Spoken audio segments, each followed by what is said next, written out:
বলেন কষ্টদায়ক বস্তু পায়ের নিচে থাকলে আরেকজনের অপেক্ষা করবো কষ্টের, না সরিয়ে দিব? নবীজি বলেন, শোনো, তুমি গোস্ত রান্না করলে ঝোলটা একটু বাড়ায়া দিবা। সাহাবীরা অবাক, ঝোল বাড়ায়া দিল? নবীজি বলেন, তোমার প্রতিবেশীর নাকে গোস্তের ঝোলের গ্রান যাবে, তারপর তারও মন চাইবে গোস্ত খাইতে। হয়তো তুমি গোস্তের টুকরা তার জন্য পাঠাতে পারবা না, হয়তো তোমার সামর্থ্য কম, অন্তত একটু ঝোল পাঠায়া দিও, যেন সে ঝোল ভিজিয়ে ভাত বা রুটি খেতে পারে। কিন্তু তুমি গোস্তের ঝোলের গ্রান দিয়ে কোনো প্রতিবেশীকে কষ্ট দিবা, আমার উম্মত ঝোলের গ্রানে তার কষ্ট হবে, আমি নবী তো এটা সহ্য করতে পারি না। মুমিন কারে বলে নবী শিখাচ্ছে? সাথে সাথে নবী বললেন, যদি তুমি মনে করো প্রতিবেশীকে দিবা না, তাহলে গোস্ত এমন ভাবে রাঁধতে হবে যেন গ্রান বাহিরে না যায়। হয়তো তুমি গ্রান বাহিরে নিবা না, এমন ভাবে রান্না করো, আর যদি গ্রান বাহিরে যায় তো আমার উম্মতকে তুমি কষ্ট দিও না, তার জন্য পাঠাও। আব্দুল্লাহ ইবনে ওমর রাদিয়াল্লাহু তাআলা আনহু একটা বর্ণনা শোনাই। আপনি ফল ক্রয় করে বাড়িতে ঢুকছেন, ফল, প্রতিবেশীর একটা বাচ্চা ছেলে আপনার ফল দেখছে, আপনি ঘরে গিয়ে আপনার বাচ্চাকে ফল কাইটা তার হাতে দিচ্ছেন, তরমুজ অথবা কমলার কোয়াটরা বা একটা আপেল কাইটা দিচ্ছেন। তো বাচ্চাদের অভ্যাস হলো আপনার পুরো এক জায়গায় বসে থাকে না, খালি দৌড়।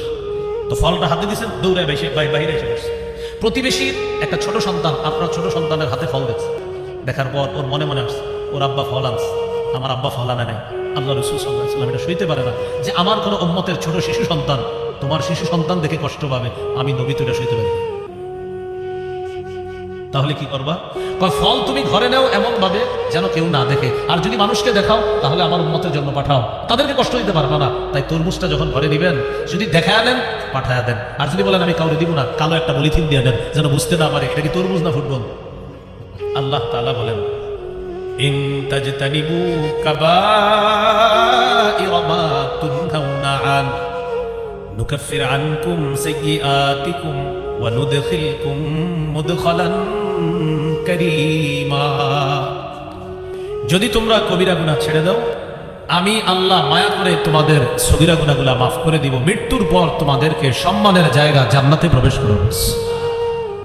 আজকে 3 নাম্বার শিক্ষা, আজকেই কবিরা গুনাহগুলো ছেড়ে দেওয়ার নিয়ত করেন, আজকে নিয়ত করেন, আমাকে বলা দরকার নাই, আপনি নিজে জানেন কবিরা গুনাহ করেন কিনা, রবকে শুধু এই মুহূর্তে বলে ফেলেন, রব আমি ছেড়ে দিলাম, বাস। এই হলো 3 নাম্বার কথা। আজকের 4 নাম্বার আলোচনা,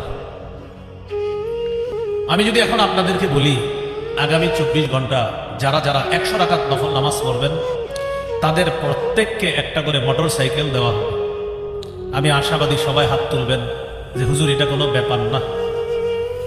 যারা মোটর সাইকেল চালাইতে পারে না তারাও হাত তুলবে, কেন? যে আমরা মোটর সাইকেলটা পুরস্কার দিয়ে বিক্রি করে দেব, সমস্যা নেই। আরেকজনে কয় নাইলে শিক্ষা চালানো, ঠিক আছে। তো আমি বুঝাইতে চাইলাম, এই কথা বললে সবাই হাত তুলবে, এটা কোনো ব্যাপার না। 24 ঘন্টায় 100 রাকাত নফল নামাজ, একটা মোটর সাইকেল, এটা ইনশাল্লাহ আমরা পারবো। সাথে সাথে যদি বলি আগামী 24 ঘন্টায় একটা গুনাহও কেউ করতে পারবেন না, তখন অনেকগুলা হাত উঠতে গিয়ে উঠবে না। কেন উঠবে না? হাতগুলা ওঠার সময় মনে পড়বে আমি না সুদ খাই, হাত উঠার সময় মনে পড়বে আমি না ঘুষের কারবারে জড়িয়ে আছি, হাত উঠানোর সময় মনে পড়বে আগামীকালই তো একজনের জমি বিক্রি টিক্রি কইরা দিয়া।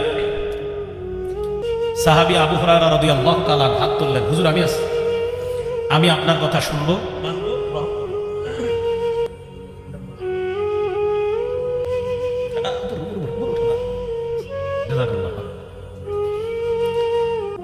সাহাবী আবু হুরায়রা রাদিয়াল্লাহু তাআলা আনহু বললেন, আমি আছি। রাসূলুল্লাহ সাল্লাল্লাহু আলাইহি সাল্লাম সাহাবীর হাতে ধরলেন। তো আবু হুরায়রা রাদিয়াল্লাহু তাআলা আনহু বলেন, ফাআখাযা বিয়াদি ওয়া আদ্দা খামসা। রাসূলুল্লাহ সাল্লাল্লাহু আলাইহি সাল্লাম আমার হাত ধরে গুনে গুনে 5টা জিনিস শিখাইলেন। এর মানে আমি আপনাদের সামনে এখন 5টা জিনিস বলবো। 1 নাম্বার, ইত্তাকিল মাহারিমা তাকুন আবাদান নাস। আবু হুরায়রা, তুমি হারাম থেকে বাঁচো, যদি হারাম থেকে বাঁচতে পারো আল্লাহর শ্রেষ্ঠ আবেদ হিসাবে গণ্য হয়ে যাবে। দেখেন কত সহজ কথা, কিন্তু মানাটা কঠিন। হারাম থেকে বাঁচো মানে আজকে থেকে হারাম কথা বলা যাবে না, হারাম খাওয়া যাবে না, হারাম কাজ করা যাবে না, বাস। হারাম কথা বলবো না, হারাম কাজ করবো না, হারাম খাদ্য খাবো না, হারাম কথা বলবো না, হারাম কাজ করবো না, হারাম খাদ্য খাবো না। আজকে থেকে যদি এটা করতে পারেন, আর ফরজ নফল ফরজ ওয়াজিবগুলো একটু পালন করবেন, আর খালি একটু হারাম থেকে বাঁচবেন, আল্লাহ রাসূল বলেন আমি নবী বলে দিলাম মানুষের মাঝে তুমি শ্রেষ্ঠ আবেদ হিসাবে গণ্য হয়ে যাবে। 1 নম্বর। 2 নম্বর, ওয়ারদা বিমা কাসামাল্লাহু লাকা তাকুন আগনান নাস। আল্লাহ তোমার জন্য যা বরাদ্দ করেছেন এটা তুমি মেনে নাও, তাহলে মনের দিক থেকে মানুষের মাঝে তুমি সবচেয়ে ধনী মানুষ হয়ে যাবে। আল্লাহ আপনার 20,000 টাকা মাসে ইনকামের ব্যবস্থা করেছে, আপনি খালি টেনশনে আছেন অমুকের 50, আমার 20 কেন? আপনি মাথায় রাখবেন আমার জন্য আল্লাহ 20 পছন্দ করছে তাই 20 দিচ্ছি, ওর জন্য 50 পছন্দ করছে তাই 50 দিচ্ছে। 50 ওয়ালার খোঁজ নিয়ে দেখেন ওর 50,000ই লাগতেছে, আর আপনি 20,000 ওয়ালা হুদাই টেনশন করতেছেন। আল্লাহ আপনার 20-এর মধ্যেই কাজ সমাধা করে দিচ্ছে। যারে 50 দিচ্ছে ওর 50ই লাগতেছে, এই জন্য আল্লাহ ওরে 50 দিতেছে, আর আপনার 20 কেন? আপনি চিন্তা করে দেখেন 20-এর মধ্যে সমাধান। কারণ আপনারা অনেকে বলবেন হুজুর আমার তো হচ্ছে না, আমি যদি বলি কিস্তি টিস্তি আসেনি তখনই তো চুপ হয়ে যাবে, বুঝা গেল? আপনি হারামে জড়িয়ে গেছেন। এই জন্য নিজে নিজেরই দেখেন, জিজ্ঞাসা করে দেখেন আপনি যতদিন হালাল ভাবে ইনকাম করছেন ততদিন 20,000 আপনার হয়ে গেছে। যেদিন হারামে জড়িয়ে পড়ছেন এরপর থেকে 20 হচ্ছে না। কেন হচ্ছে না জানেন? ওই যে হারামে হাত দিছেন। তাহলে 1 নাম্বার হারাম থেকে বাঁচো। 2 নাম্বার আল্লাহ যা বরাদ্দ করেছে তোমার জন্য এটা মেনে নাও, মনের দিক থেকে তুমি সবচেয়ে ধনী মানুষ হয়ে যাবে। 3 নাম্বারটা মন দিয়ে শোনেন, গুরুত্বপূর্ণ। ওয়া আহসিন ইলা জারিকা তাকুন মুমিনা, তুমি প্রতিবেশীর সাথে উত্তম আচরণ করো, খাঁটি মুমিন হয়ে যাবা। দেখেন আল্লাহ রাসূল কথাটা কত সহজে বলে দিলেন, তুমি প্রতিবেশীর সাথে উত্তম আচরণ করো, খাঁটি মুমিন হবা। আমি আজকে গাড়ি থেকে নামার পর এখানে আপনারা অসংখ্য মানুষ আমার সাথে মুসাফা করছেন, এখানে আসতে আসতে মুসাফার উপরে মুসাফা। আমার আগে ইয়াহিয়া তাকি ভাই আসছে, ওনার সাথে হয়তো এরকম মুসাফা করছেন, এর আগে আলেমরা আসছে তাদের সাথে এরকম মুসাফা করছেন। কিন্তু যারা আজকে আমার সাথে মুসাফা করছেন তাদের মধ্যে এমনও লোক আছেন যিনি গত 10 বছর আপনার কোনো প্রতিবেশীকে সালাম দেন না। তাহলে মুসাফা করলেন আমার সাথে নামার পর, কিন্তু এমনও লোক আছেন প্রতিবেশীর সাথে গত 10 বছর আপনি সালাম দেন না। কেন? আরে এত আমার পাশের ঘরের আব্দুর রহিম, কি সালাম দেন? এত পাশের ঘরে ইউসুফ মিয়া, এরা সালাম দেন না কেন? আহা হুজুর তো বাতি যাবা, সালাম দেন। অথচ আল্লাহ রাসূল সাল্লাল্লাহু আলাইহি সাল্লাম বলেন প্রতিবেশীর হক আদায় করো, প্রতিনিয়ত সালামের মাধ্যমে হলেও প্রতিবেশীর হক আদায়।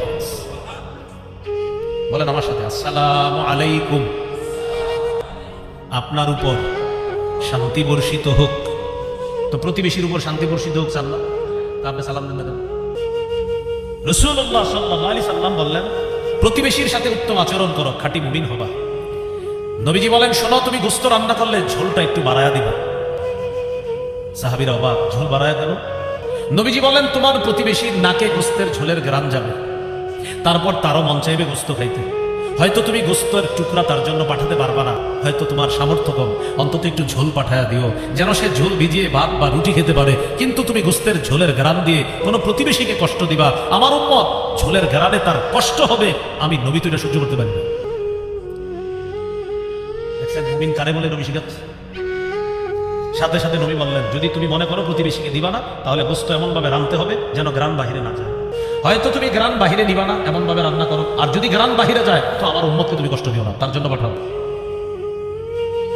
আব্দুল্লাহ ইবনে ওমর রাদিয়াল্লাহু তাআলা আনহুর একটা বর্ণনা শোনাই। আপনি ফল ক্রয় করে বাড়িতে ঢুকছেন, ফল, প্রতিবেশীর একটা বাচ্চা ছেলে আপনার ফল দেখছে, আপনি ঘরে গিয়ে আপনার বাচ্চাকে ফল কাইটা তার হাতে দিচ্ছেন, তরমুজ অথবা কমলার কোয়াটোয়া বা একটা আপেল কাইটা দিচ্ছেন। তো বাচ্চাদের অভ্যাস হলো আপনার ওরা এক জায়গায় বসে থাকেন, খালি দৌড়। তো ফলটা হাতে দিচ্ছেন, দৌড়ে বাইরে এসে বসছে। প্রতিবেশীর একটা ছোট সন্তান আপনার ছোট সন্তানের হাতে ফল দেখছে, দেখার পর ওর মনে মনে আসছে ওর আব্বা ফল আনছে, আমার আব্বা ফল আনে নাই। আল্লাহ রাসূল সাল্লাল্লাহু আলাইহি ওয়াসাল্লাম এটা সইতে পারে না যে আমার কোনো উম্মতের ছোট শিশু সন্তান তোমার শিশু সন্তান দেখে কষ্ট পাবে, আমি নবী তো এটা সইতে পারি না। তাহলে কি করবা?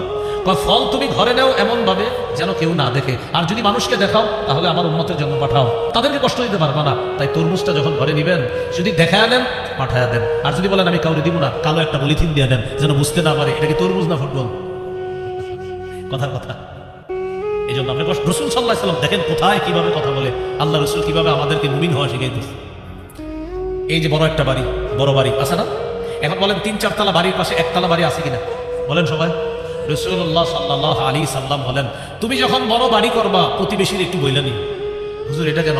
তুমি বড় বাড়ি করলে তোমার বাড়ির কারণে ওর বাতাস বন্ধ হবে, আমার উম্মতের বাতাস তুমি বন্ধ করবা কেন? ওর একটু বইলা নি।